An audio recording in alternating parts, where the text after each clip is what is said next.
রাগের মাথায় আপনি সন্তানকে বললেন তুই মর, ফেরেশতারা বলল আমিন। তোর ভবিষ্যৎ অন্ধকার, ফেরেশতারা বলল আমিন। রেগে মেগে আপনি আপনার মেয়েকে বললেন জীবনেও তোর কপালে স্বামীর ভাত জুটবে না, ফেরেশতারা আবারও বলল আমিন। আচ্ছা, আপনি না সেই ব্যক্তি যে তার নিজের জীবনের চাইতেও সন্তানকে বেশি ভালোবাসেন?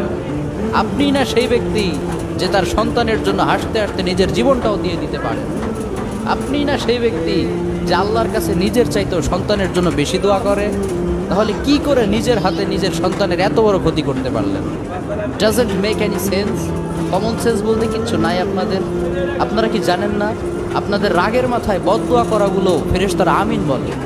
দাওয়াতুল ওয়ালিদ আলা ওয়ালাদি, বাবা মা তার সন্তানের জন্য যেই দোয়া করে সেটা ভালো হোক কিংবা বদদোয়া হোক, আল্লাহ সেটাই কবুল করে নেয়। এজন্য খবরদার, নেভার কার্স ইউর চিলড্রেন। রাগের মাথায় কখনো সন্তানকে অভিশাপ করবেন না। খুব বেশি রাগ উঠে গেলে তার জন্য উল্টা